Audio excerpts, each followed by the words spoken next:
When I come on KJM, yo, you got to play that Mob Deep, son.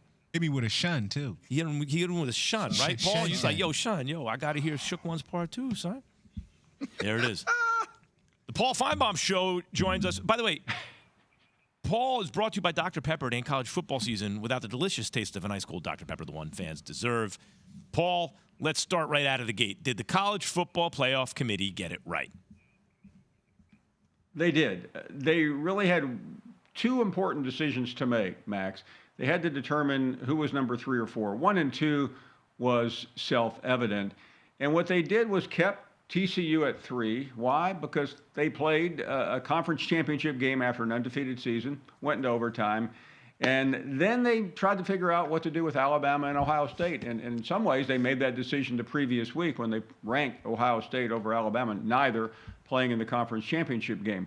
The only thing that came up over the weekend, other than carnage everywhere, was Nick Saban going everywhere to campaign. He went on the Fox halftime show. That's not even the network that broadcast the SEC.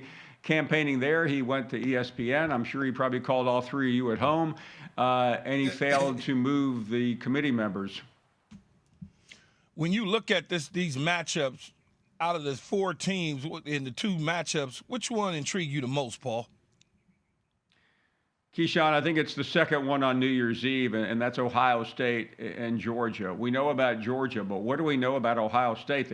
They came off one of the most embarrassing losses in Ryan Day's tenure there, and they had to sit around and watch and stew, and you can relate to that better than most of us, what it's like to be humiliated and have everybody on the national stage say you don't belong in, and now they have an opportunity. And quite frankly, I think they're in a really interesting spot on New Year's Eve against Georgia, Paul. which to me is the best. You've never been there before, have you?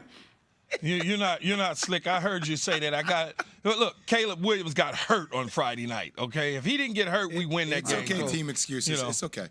Paul, I do want to say this though. Coming off getting blitzed in Columbus by Michigan, if they get blitzed by Georgia, what do you think is going to happen with Ryan Day at Ohio State?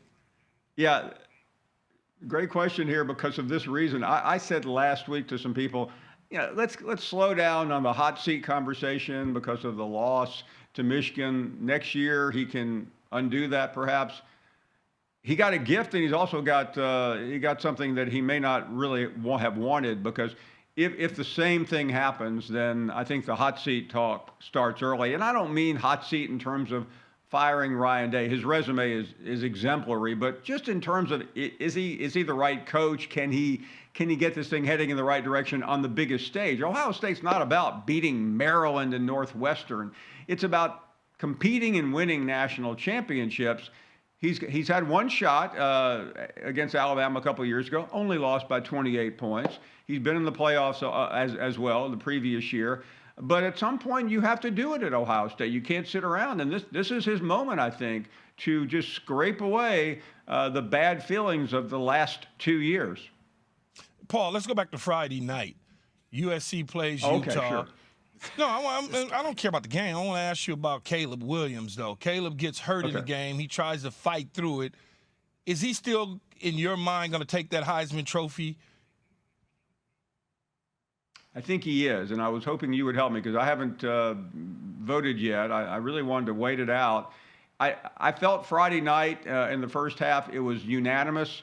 By the end of the game, I still felt like he deserved it, and I really didn't see anything over the weekend that changed my mind. Stetson Bennett played really well. He's built a brilliant resume, but you understand what this award is about. It's the most outstanding player. And I think he has been the most outstanding player. You tell me this, Keyshawn, where would SC be without Caleb Williams? Well, we wouldn't be first of all, we wouldn't have been in the conversation of the Final Four, that's for sure. No. At all. And look, in the game, he got hurt. The game completely changed when he couldn't use his legs and run around and do magic like Patrick Mahomes. There's no question about it. I just didn't know if for some reason somebody did enough over the weekend to surpass him. I don't think so. Yeah, I right now, and we're not allowed to reveal our ballots. Although I'm going to tell you, short of something bizarre happening, I would vote for Caleb Williams. I think he deserves it, and quite frankly, I think he'll win it. Yeah. Paul, real quick, what do you think about Michigan and the job Coach Harbaugh has done with his team and J.J. McCarthy? Phenomenal. It's just hard to believe conversations we were all having 2 years ago, mainly me, about why he needs to go.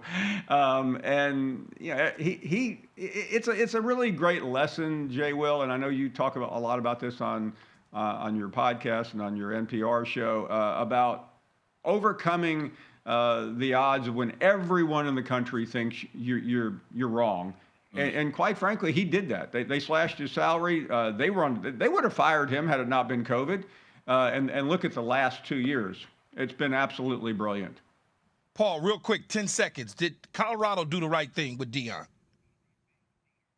They did. Now the question is, did he? They've got a seminal hire there. I think it's a really tough job, but I do believe Deion is off to a phenomenal start. But can he get the players there? That's ultimately the question. Yeah, Prime will get guys there. That's, the question is, how long is he going to be there for me? Paul Finebaum, host of the Paul Finebaum Show. Thanks for watching ESPN on YouTube. For live streaming sports and premium content, subscribe to ESPN+.